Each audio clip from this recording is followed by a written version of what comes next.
Hello friends, स्वागत है हमारे यूट्यूब चैनल पे। उम्मीद होगी आप लोग अच्छे होंगे और अपनी पढ़ाई को बहुत अच्छे कर रहे होंगे। तो मित्रों, हम लोग क्या करेंगे, सीटेट को ध्यान में रखते हुए हम लोग प्रीवियस ईयर पेपर कर रहे थे, तो 2023 का हम लोग करेंगे। तो आज हम लोग करेंगे हिंदी का पेपर। ठीक, हिंदी करेंगे। ईवीएस और सीडीपी मैंने कंप्लीट करा दिया था और आज हम लोग करेंगे हिंदी का। ठीक, ये देखिए पैराग्राफ दिया है, इसको पढ़कर हमें क्वेश्चन को करना है। 1 से 9 तक के दिया है। चलिए आगे बढ़ेंगे हम लोग। मेन पॉइंट पे हम लोग आते हैं क्वेश्चन पे। क्वेश्चन क्या करा है, देखिए क्वेश्चन नंबर पहला। अब इसमें देखिए अच्छा दिया है कि 1 2 3 करके दे दिया है, 30 क्वेश्चन को अलग अलग कर दिया है। ठीक, चलिए पहला क्वेश्चन कह रहा है इसमें। पहले क्वेश्चन पर ध्यान से देखेंगे। पहला कह रहा है कि गुरु शिष्य परंपरा में, ऑप्शन एक कह रहा है कि गुरु के साथ शिष्य का नाम पहले आता है। ऑप्शन 2 कह रहा है कि शिष्य के साथ गुरु का नाम पहले आता है। और सी कह रहा है कि शिष्य और गुरु दोनों का नाम एक साथ आता है। और डी कह रहा है कि गुरु का नाम शिष्य के बाद आता है। तो थोड़ा सा हम लोग समझते चलेंगे। इसमें देखिए दिया ऑप्शन हम लोग अच्छे तरीके से करते चलेंगे। जब आप पेपर करिएगा तो उसमें आप पैराग्राफ को पढ़ करके क्वेश्चन को करने की कोशिश करिएगा। यहाँ हम लोग पैराग्राफ नहीं पढ़ेंगे, डायरेक्ट हम लोग आंसर पे आएंगे। एक्सप्लेन में जो रहेगा वो चीज़ को हम लोग समझते चलेंगे। तो देखिए आपका सेकेंड अगर देखा जाए, तो ऑप्शन अगर देखा जाए तो इसमें आपका बी यानी सेकेंड हमारा सही है। देखिए समझते चलेंगे। चलिए थोड़ा समझ लेते हैं यहाँ पे। ऑप्शन देखिए, हाँ ऑप्शन बी कह रहा है तो इन सेकेंड होगा। यहाँ कह रहे देखिए कि गुरु शिष्य परंपरा में शिष्य, कह रहे कि शिष्य के साथ गुरु का नाम पहले आता है। तो ऑप्शन में कह रहे गुरु के साथ, कह रहे कि शिष्य के साथ गुरु का नाम पहले आता है। ऑप्शन सेकेंड राइट होगा। और यह अमुक गुरु का शिष्य, कह रहे कि अमुक गुरु का शिष्य है ऐसा कहा जाता है। तो उम्मीद होगी आपको ये चीज समझ में आओ। आगे बढ़ेंगे हम लोग। क्वेश्चन नंबर सेकेंड करा है कि गुरु अपने एक एक शब्द से शिष्य में अवतरित होता है। वाक्य से तात्पर्य है, मतलब कि गुरु अपने एक एक शब्द से शिष्य में क्या होता है, अवतरित हो जाता है। उस वाक्य का क्या है, देखिए समझते चलेंगे। पहला ऑप्शन ए कह रहा है कि गुरु शब्दों द्वारा शिष्य को पढ़ाता है। बी कह रहा है गुरु अपने शिष्य का अवतार लेता अवतार लेता है। और सी कह रहे गुरु गुरु की शिक्षा शिष्य के प्रतिबिंबित होती है। और डी कह रहे गुरु अपने शिष्य से प्रेम करता है। अगर इसमें देखें तो सबसे बेस्ट आपका आंसर हो जाएगा सी, आपका राइट हो जाएगा। अब देखिए एक्सप्लेन को समझते चलेंगे। गुरु अपने कह रहे कि गुरु अपने एक एक शब्दों से शिष्य में अवतरित होता है। वाक्य से तात्पर्य होता है कि गुरु की शिक्षा शिष्य शिष्य में प्रतिबिंबित होती है। ठीक, चलिए आगे हम लोग बढ़ेंगे। Question number third. थर्ड कह रहा है देखिए, शिष्य गुरु की आराधना और उपासना करते करते गुरुमय हो जाता है का आशय है। यानी कि शिष्य जो होता है गुरु को उपासना करते करते खुद गुरुमय हो जाता है। इसका क्या मतलब है, थोड़ा समझते चलेंगे। पहला ऑप्शन कह रहा है, ऑप्शन ए कह रहा है शिष्य के व्यक्तित्व में गुरु का प्रतिबिंब दिखाई देता है। ऑप्शन बी कह रहा है कि शिष्य के व्यक्तित्व पर गुरु का थोड़ा थोड़ा प्रभाव दिखने लगता है। सी कह रहा है शिष्य गुरु की शिक्षाओं को आत्मसात करके उसी राह पर चल पड़ता है। और डी कह रहा है कि शिष्य स्वयं गुरु बन जाता है। तो अगर ये देखा जाए तो यहाँ पे ऑप्शन आपका सी राइट हो जाएगा। एक्सप्लेन को समझते चलेंगे। यहाँ पे कह रहा है कि शिष्य गुरु की आराधना और उपासना करते करते गुरुमय हो जाता है, जबकि शिष्य गुरु की शिक्षाओं को आत्मसात करके उसी राह पर चल पड़ता है। जैसे कि मान लीजिए कि हमने एक टीचर से पढ़ाई किया, जब हम उसमें पारंगत हो गए तो हम भी क्या करें, टीचिंग वाला कार्य करना शुरू कर दिए। ठीक, तो उम्मीद होगी चीज आपको समझ में होगा। आगे बढ़ेंगे हम लोग। क्वेश्चन नंबर 4 का रहा है। क्वेश्चन नंबर 4 का रहा है देखिए, किस प्रकार के शिष्य पर गुरु का प्रभाव अधिक दिखाई देता है। ऑप्शन ए कह रहे कि पूर्णतः समर्पित, बी कह रहे बुद्धिमान, और सी कह रहा है आपका विद्यमान, और डी कह रहा है परिश्रमी। तो अब यहाँ पे अगर ऑप्शन देखा जाए तो आपका ये राइट हो जाएगा। अब एक्सप्लेन को समझ लेते हैं। कह रहे पूर्णतः समर्पित शिष्य गुरु का प्रभाव अधिक दिखाई देता है। जो शिष्य गुरु से जुड़ा रहता है, गुरु अपने एक एक शब्द से शिष्य में अवतरित होता है। चलिए आगे बढ़ेंगे हम लोग। नेक्स्ट क्वेश्चन देखें। क्वेश्चन नंबर 5 यानी 5। ईश्वर अवतरित होने से पहले किसकी खोज करते हैं? यानी ईश्वर अवतरित यानी जन्म लेने से पहले, अवतार होने से पहले किसकी खोज करते हैं? ऑप्शन ए कह रहा है कि सुयोग्य शिष्य, और बी कह रहे सुयोग्य भाई, ऑप्शन सी कह रहे सुयोग्य मित्र, और डी कह रहे सुयोग्य माता पिता। तो अगर देखा जाए तो ईश्वर किसकी पहले खोज करता है? तो ऑप्शन डी राइट हो जाएगा, सुयोग्य माता पिता। थोड़ा सा यहाँ समझ लेते हैं अच्छे तरीके से। यहाँ बता रहा है कि ईश्वर अवतरित होने से पहले सुयोग्य माता पिता की खोज करते हैं, उसी प्रकार सदगुरु की अवतरित होने के लिए होनहार शिष्य ढूंढते हैं। गुरु अपने शिष्य से माँ से भी ज्यादा दुलार और प्यार करते हैं। तो ये उम्मीद होगी ये चीज आपको समझ में आया होगा। आगे हम लोग बढ़ेंगे। क्वेश्चन नंबर 6 कह रहा है, 6 कह रहा है कि गद्यांश के अनुसार गुरु अपने शिष्य के प्रति देश का भाव होता है। ऑप्शन ए कह रहे गुरुत्व, बी कह रहा है स्त्रीत्व, और सी कह रहे ममतत्व ममत्व, और डी कह रहा है पुरुषत्व। तो आपका सी आपका राइट हो जाएगा, ठीक, ममत्व।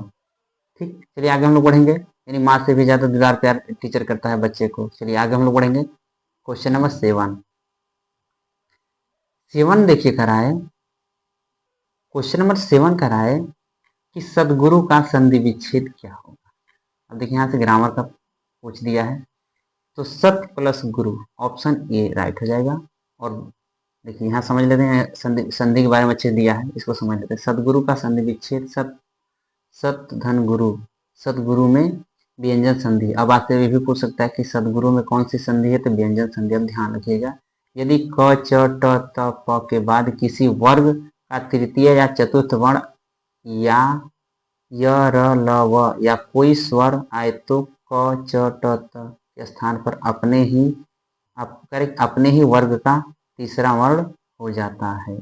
ठीक, अब देखिए तो ग हो गया है, तो यानी कि देखिए क्या सतगुरु, तो आप इसको ध्यान रखिएगा। ये आप ये एग्जाम्पल दिए, एग्जाम्पल भी देखिए। चलिए आगे हम लोग बढ़ेंगे। अब आगे हम लोग बढ़ते हैं थोड़ा सा। क्वेश्चन नंबर 8 कह रहा है कि समर्पित में प्रत्यय है, प्रत्यय कौन सा है? देखिए तो आपका इत प्रत्यय है। समर्पित में इत प्रत्यय है। प्रत्यय शब्दों के बाद जो अक्षर समूह में लगाया जाता है उसे प्रत्यय कहते हैं। प्रत्यय के दो भेद होते हैं, कृत और तद्धित। आपसे भी पूछ सकता है प्रत्यय के भेद, आप ध्यान रखिएगा।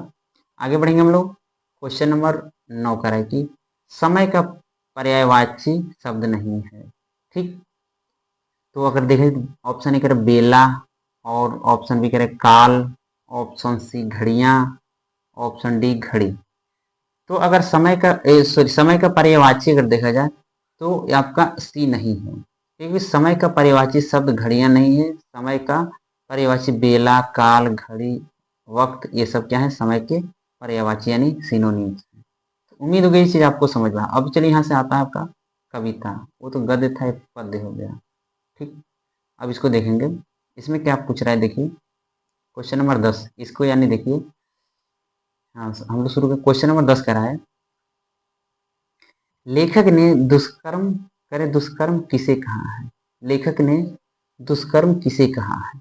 ऑप्शन ए करे दुनिया को भूलना, और बी करे कि पेड़ों को काटना, और सी करे जहर बोन बेचना, और डी करे मनुष्यों को बांटना। तो अगर देखा जाए तो आपका इस मतलब कि पद्यांश के अनुसार, पद्यांश में कवि ने पेड़ों को काटने को दुष्कर्म कहा है। ठीक, तो आप लोग ध्यान रखिएगा, ऑप्शन बी राइट हो जाएगा। आगे बढ़ेंगे हम लोग। क्वेश्चन नंबर 11 कह रहा है, 11 कह रहा है, पेड़ों को काटने पर चिड़ियों को क्यों क्यों रोना पड़ेगा? यानी कि पेड़ों को काटने पर चिड़ियों को क्यों रोना पड़ेगा, इसको समझते चलें। पहला ऑप्शन ए कह रहे चिड़िया पेड़ों को बहुत प्यार करती हैं। बी कह रहे चिड़िया पेड़ों को बहुत समय से जानती हैं, और सी कह रहा है कि पेड़ों के कटने पर चिड़िया घोंसला नहीं बना पाएंगी, और डी कह रहा है कि पेड़ों के कटने पर चिड़िया बच्चों को नहीं झुला पाएंगी। तो अगर ऑप्शन देखा जाए तो ऑप्शन आपके सी राइट हो जाएगा। सी में कह रहे कि पेड़ों के कटने पर चिड़िया घोंसला नहीं बना पाएंगे। ठीक, यहाँ एक्सप्लेन को हम लोग देख लेते हैं। पेड़ों के कटने पर चिड़िया घोंसला नहीं बना पाएंगी, इसलिए चिड़ियों को रोना पड़ेगा। चिड़िया हमेशा पेड़ों पर ही घोंसला बनाती हैं। कह रहे पेड़ ही उनका रहने का स्थान है। कह रहे जब पेड़ कट जाएंगे तो उनका घर उजड़ जाएगा, इसलिए उन्हें रोना पड़ेगा। तो उम्मीद होगी कि पैराग्राफ के अनुसार आपको समझ में आया होगा। चलिए आगे हम लोग बढ़ेंगे। क्वेश्चन नंबर हमारा 12 का है 12। कविता में सहन से क्या आशय है? ऑप्शन ए कह रहे झेलना, ऑप्शन बी कह रहे पिंजरा, ऑप्शन सी कह रहे डाल और डी कह रहे आंगन। तो इसके अनुसार अगर देखा जाए तो इसमें आपका और पैराग्राफ के अनुसार आपका डी राइट हो जाएगा। ठीक, इसमें कह रहा है आंगन, सहन से आशय है आंगन। चलिए आगे हम लोग बढ़ेंगे। आगे हम लोग बढ़ते हैं। क्वेश्चन नंबर देखते हैं हम लोग। क्वेश्चन नंबर 13 हमारा देखिए, समझते चलेंगे।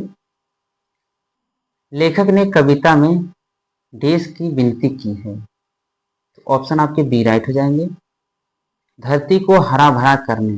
ठीक, ये आपका राइट हो जाएगा। चलिए आगे हम लोग बढ़ेंगे, थोड़ा स्पीड चलेंगे। क्वेश्चन नंबर 14 का है कि कविता में चौपाई से आशय है। ठीक, तो ऑप्शन डी राइट हो जाएगा, जानवर से। कविता में चौपाई से आशय जानवर से, जानवर शांत वातावरण में घूम रहे हैं। ठीक, और क्वेश्चन नंबर 15 करा है। क्वेश्चन नंबर 15 आपका करा है। क्वेश्चन नंबर 15 देखिए करा है। 15 को देखेंगे, पेड़ का पर्यायवाची शब्द नहीं है। तो अगर देखा जाए तो पेड़ का पर्यायवाची आपका ऑप्शन ए राइट है, पर्ण। ठीक, इसको देख लेते हैं, आगे चलेंगे हम लोग। आगे बढ़ते हैं। क्वेश्चन नंबर 16 का रहा है, अनुच्छेद लेखन के दौरान व्याकरण, विराम चिन्ह, विधान और वर्तनी की जांच करना लेखन प्रक्रिया का कौन सा चरण है? तो ऑप्शन अगर देखे जाए तो ए राइट हो जाएगा, संपादन। अब यहाँ थोड़ा समझ लेते हैं। कह रहे संपादन अनुच्छेद लेखन के दौरान व्याकरण, विराम चिन्ह, विधान और वर्तनी की जांच करना लेखन प्रक्रिया का चरण है। संपादन से तात्पर्य प्रस्तुत करना, अच्छी तरह से पूरा करना होता है। और प्रारूपण से आशय है कि किसी पत्र का प्रारूप तैयार करना होता है। विचार मंथन से विचारों में सही गलत की जानकारी करना होता है। प्रतिपुष्टि में छात्राओं को उनके प्रदर्शन की जानकारी देना और इसमें किस तरह से सुधार कर सकते हैं। तो उम्मीद होगी आपको ये चारों ऑप्शन आपको अच्छे से समझ में आया होगा। आगे हम लोग बढ़ेंगे। क्वेश्चन नंबर 17 का है। क्वेश्चन नंबर 17 करे, एक विद्यालय निरीक्षक ने करे कि विद्यालय का दौरा किया और कक्षा 1 के उन विभिन्न अनुभागों का अवलोकन किया जहां भाषा का अध्यापन किया जा रहा था। आप किस अध्यापक को भाषा अध्यापन के लिए सर्वाधिक रूप से उपयुक्त और आदर्श मानते हैं? अगर देखा जाए तो इसमें आपका सबसे बेस्ट आपका बी आपका राइट हो जाएगा आंसर। ठीक, बी हो करेगा। इसमें दूसरी अध्यापक करे शिशु गीत गा रही थी और फिर कहानी सुना रही थी। थोड़ा एक्सप्लेन को समझेंगे तो अच्छे तरीके से उसके बारे में अच्छे समझ में आ जाएगा। तेरे विद्यालय निरीक्षक ने के निरीक्षण के समय विभिन्न तरह की विभिन्न अनुभागों का अवलोकन किया जाना अध्यापक को भाषा अध्यापन के लिए सर्वाधिक रूप से उपयुक्त और आदर्श होगा। दूसरी अध्यापक शिशु गीत गा रही थी, ठीक, और फिर कहानी सुना रही थी। चलिए आगे हम लोग पढ़ेंगे। क्वेश्चन नंबर हमारा 18। क्वेश्चन नंबर 18 हमारा देखिए करा है, निम्नलिखित में से कौन सा निपुण भारत के अनुसार बुनियादी साक्षरता और गणित बोध का विकासात्मक उद्देश्य है? ऑप्शन अगर देखिए तो बी राइट है, बच्चे प्रभावशाली संप्रेषक बने। ठीक, तो यहाँ पे देखिए लिखा है, थोड़ा समझ लेते हैं। निपुण भारत में, अब देखो निपुण भारत के चैप्टर से क्वेश्चन बना था। ए में बुनियादी साक्षरता और गणित बोध का विकासात्मक उद्देश्य बच्चे प्रभावशाली संप्रेषक बने। इसका मुख्य उद्देश्य है आधारभूत साक्षरता एवं संख्यात्मक के ज्ञान को छात्रों के अंतर्गत विकसित करना। उम्मीद है ये चीज आपको समझ में आया होगा। अब देखिए यहाँ दिया है 19 नंबर क्वेश्चन, राष्ट्रीय शिक्षा नीति 2020 बहुत पूर्व जोर तरीके से 3 माह की स्कूली तैयारी में मॉड्यूल की अनुशंसा करती है, जिससे कि बच्चे देश स्तर पर पढ़ने के लिए तैयार हो सकें। तो अगर देखा जाए तो आपके सी ग्रेड 1। अब करेक्ट थोड़ा समझ लेते हैं अच्छे तरीके से यहाँ पे। राष्ट्रीय शिक्षा नीति 2020 बहुत पुरजोर तरीके से 3 माह की स्कूली तैयारी मॉड्यूल की अनुशंसा करती है, जिसमें कि बच्चे ग्रेड 1 यानी फर्स्ट स्तर के पहले स्तर पर पढ़ने के लिए तैयार हो सकें। उम्मीद है ये चीज आपको समझ में आओ। आगे बढ़ेंगे हम लोग। क्वेश्चन नंबर हमारा 20 कह रहा है कि अभिकथन और कारण का दिया है, इसको समझते चलें। करें कि भाषाई निपुणता व्याकरणिक दृष्टि से सही वाक्य बनाने की योग्यता है। और कारण कह रहा है कि भाषाई निपुणता सुविधा और प्रवाह के साथ भाषा के इस्तेमाल करने की योग्यता है। इसमें देखिए आपका डी राइट हो जाएगा, डी ऑप्शन राइट हो जाएगा। इसमें कह रहा है कि ए असत्य है लेकिन आर सत्य है। थोड़ा समझ लेते हैं यहाँ पे। कह रहे हैं कि कथन ए भाषा निपुणता व्याकरणिक दृष्टि से वाक्य बनाने की योग्यता कथन असत्य है। भाषाई निपुणता सुविधा और प्रवाह के साथ भाषा में इस्तेमाल करने की योग्यता है, यह कथन सत्य है। उम्मीद होगी चीज आपको समझ में आया होगा। चलिए आगे हम लोग पढ़ेंगे। हम लोग बढ़ते हैं आगे। देखिए ये क्वेश्चन कह रहा है निम्नलिखित में से कौन सा पाठ्य पुस्तक के बारे में सही नहीं है। ऑप्शन अगर देखा जाए तो इसमें आपका डी राइट हो जाएगा। यह करे कि यह शैक्षिक गतिविधियों की योजना, करे कि यहाँ पे यह शैक्षिक गतिविधियों की योजना पाठ्य पुस्तक के बारे में सही नहीं है। अन्य सभी विकल्प सही है, जैसे कि यह पाठ्यक्रम लागू करने का मुख्य क्रियान्वयन उपकरण है। और भी कह रहा है कि यह साहित्य विभिन्न विधाएं प्रस्तुत करता है। ये सब क्या है, डी को छोड़कर बाकी सब सही है। ठीक, चलिए आगे बढ़ेंगे हम लोग। आगे बढ़ते हैं हम लोग। ये देखिए थोड़ा सा हम लोग इसमें थोड़ा कंफ्यूज हम लोग हो गए हैं। क्वेश्चन आपके जो ऑनलाइन हो रहे थे उस समय, ये आपके 2022 के क्वेश्चन है। ठीक, तो आप लोग ध्यान से देखिएगा। 23 जनवरी 23 में हुआ था। ठीक, पहले शिफ्ट में। आगे हम लोग बढ़ते हैं। क्वेश्चन नंबर 22 कह रहा है कि एक अध्यापक का यह मत है कि अभिभावक महत्वपूर्ण भागीदार हैं और उन्हें नियमित रूप से संलग्न करना व संप्रेषित करते रहना चाहिए। यह किस प्रकार से हो सकता है। चलिए हम लोग थोड़ा समझते हैं। ऑप्शन अगर देखा जाए तो बी आपके राइट हो जाएगा। ठीक, नियमित आधार पर अभिभावकों के साथ बच्चों के पोर्टफोलियो पर चर्चा करें। चलिए आगे हम लोग बढ़ेंगे। एक्सप्लेन को आप देख लीजिएगा।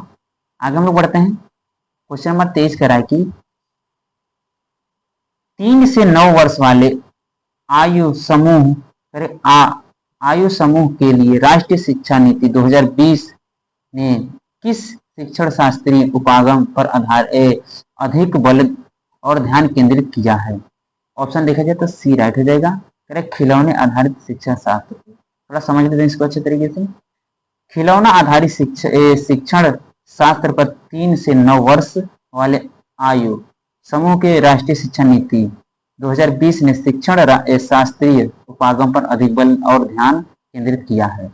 बुनियादी स्तर पर खिलौना आधारित शिक्षण का अर्थ है कि इसमें बच्चे खिलौने और गेम्स के माध्यम से सीखते हैं। तो उम्मीद होगी चीज आपको समझ में होगा। आगे बढ़ेंगे लोग। क्वेश्चन नंबर 24 कह रहा है कि आमतौर पर पूर्व विद्यालय अध्यापक अपनी कक्षा में शुरुआती दौर में अपने शिक्षार्थियों को चित्रात्मक पुस्तकें देते हैं बजाय कि वर्णमाला पढ़ने के चित्रात्मक पुस्तकों देने के का उद्देश्य। ऑप्शन देखा जाए तो सी राइट हो जाएगा। बच्चों को पठन से परिचित करवाना और उनके भाषा विकास की शुरुआत करना। चलिए देखते हैं हम लोग यहाँ पे अच्छे तरीके से। क्वेश्चन नंबर 25 कह रहा है कि निम्नलिखित 25 नंबर क्वेश्चन कह रहा है निम्नलिखित में से कौन सी कक्षाई प्रक्रिया बुनियादी उम्र के बच्चों के लिए विकासात्मक रूप से उपयुक्त है। इसमें देखिए आपका 25 नंबर क्वेश्चन इधर हम लोग देखेंगे। इसमें देखिए आपका क्वेश्चन अगर देखा जाए तो आपका सी राइट हो जाएगा। धीरे धीरे नई अवधारणाओं का परिचय देना। अब एक्सप्लेन को समझ लेते हैं। धीरे धीरे नई अवधारणाओं का परिचय देना कक्षाई क्रियाएं बुनियादी उम्र के बच्चों के लिए विकासात्मक रूप से उपयुक्त है। शिक्षा का अर्थ ज्ञान, सदाचार, उचित व्यवहार, तकनीकी शिक्षा, दक्षता आदि को प्राप्त करने की प्रक्रिया को कहते हैं। आई होप आपको ये चीज समझ में आया होगा। क्वेश्चन नंबर देखिए आपका 26 का है कि अभिकथन जो है कि प्राथमिक स्तर की शिक्षा में समुची पाठ्यचर्या में भाषा दृष्टिकोण महत्वपूर्ण है और कारण करा है कि भाषा विभिन्न अर्थ निर्माण संबंधी संदर्भों से बेहतर तरीके से अर्जित की जाती है, इसलिए हर प्रकार का शिक्षण एक प्रकार से भाषा शिक्षण है। अब यहाँ पे देखिए कौन सा राइट हो जाएगा, इसको समझते चलेंगे। ऑप्शन आपका ए राइट हो जाएगा कि ए और आर दोनों सत्य हैं और ए आर की व्याख्या करता है। ठीक, ये आप इसको देख सकते हैं। चलिए आगे हम बढ़ेंगे। क्वेश्चन नंबर 27 का है 27 कि एक बालक के घर की भाषा और विद्यालय में निर्देश की भाषा एक ही है। यह अध्यापक के लिए बहुत बड़ा संसाधन है, क्योंकि अब इसमें देखा जाए तो सी आपका राइट हो जाएगा कि वह बच्चों के साथ उस भाषा विशेष में चिंतन और तर्क की उच्च स्तरीय संज्ञानात्मक गतिविधियों का आयोजन कर सकता है या कर सकती है। ठीक, इसको देख सकते हैं आप लोग। चलिए आगे हम लोग बढ़ेंगे। क्वेश्चन नंबर 28 कराए कि भाषा की अध्यापिका अपनी डायरी में कुछ टिप्पणियां लिख रही है। वे करें कि ये टिप्पणियां सटीक रूप से यह वर्णित करती हैं कि विद्यार्थी कक्षा के बाद क्या कर पाएंगे, यह टिप्पणी क्या है। तो ऑप्शन ए कह रहा है कि सीखने के प्रतिफल, ऑप्शन बी कह रहा है कि भाषाई दक्षता, और सी कह रहा है भाषा शिक्षक के उद्देश्य, और डी कह रहा है सीखने के स्तर। अगर इसमें देखा जाए तो आपके सबसे बेस्ट आपके ए राइट हो जाएंगे, सीखने के प्रतिफल। ठीक, यहाँ समझ लेते हैं अच्छे तरीके से एक्सप्लेन को। देखिए ये एक्सप्लेन दिया है, सीखने के प्रतिफल में भाषा की अध्यापिका अपनी डायरी में कुछ टिप्पणियां लिख रही है। ये टिप्पणियां सटीक रूप से यह वर्णित करती है कि विद्यार्थी कक्षा के बाद कर पाएंगे। अधिकारियों एवं अभिभावकों को यह जानना आवश्यक है कि बच्चे ने सटीक रूप से कक्षा में क्या सीखा। ठीक, आगे हम लोग बढ़ेंगे। क्वेश्चन नंबर 29 का है कि बहुभाषावाद ऐसे युक्ति है जिसका अर्थ है। ऑप्शन अगर देखे जाए तो सी राइट हो जाएगा, शिक्षार्थियों की भाषाओं का इस्तेमाल करना। ठीक, बहुभाषावाद ऐसी युक्ति है जिसका अर्थ है कि शिक्षार्थियों की भाषाओं का इस्तेमाल करना। बहुभाषावाद का अर्थ ऐसी भाषा से है जो दो या दो से अधिक भाषाओं का प्रयोग करता है। ठीक, ठीक, बहुभाषावाद। अब आगे बढ़ते हैं, लास्ट क्वेश्चन हमारा है क्वेश्चन नंबर 30 को देखेंगे। एक बालिका विद्यालय आते जाते sign board, placard, label, papers आदि देखती है और इस तरह से मुद्रित सामग्री के कई प्रकारों से अंतः क्रिया करती है। उसका इस प्रकार से अवलोकन व अंतः क्रिया करना अध्यापक को कौन सा कौशल पोषित करने में मददगार है। तो अगर देखा जाए तो आपका ए बी राइट हो जाएगा, पठन। ठीक, यहाँ आप समझ लेते हैं। अरे पठन कौशल में एक बालिका विद्यालय आते जाते समय साइन बोर्ड, लेबल, रेपर्स आदि देखती है और इस तरह से मुद्रित सामग्री के कई प्रकारों को अंतः क्रिया करती है। तो पठन कौशल के अर्थ में भाव को ध्यान में रखकर वह किसी लिखित भाषा को पढ़ना होता है। तो उम्मीद होगी चीज आपको समझ में आया होगा।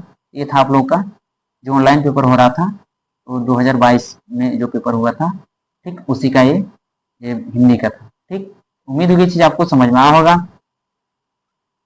तो कैसा लगा आप लोग कमेंट करके जरूर बताएं और अपनी तैयारी को बेहतर करते रहें, क्योंकि देखिए अब जस्ट ज्यादा समय नहीं बचा, पेपर होने वाला है और आप लोग जितना प्रीवियस कर लेंगे आप लोग के लिए बहुत इंपॉर्टेंट हेल्पफुल होगा। ठीक, और पेपर से आइडिया लग जाता है किस टॉपिक से कितने क्वेश्चन में किस तरीके से क्वेश्चन आता है, आप उसको आराम से कर सकते हैं। ठीक, तो आई होप आपको ये चीज समझ में आया होगा। अब हमें इजाजत दीजिए। जय हिंद, जय भारत।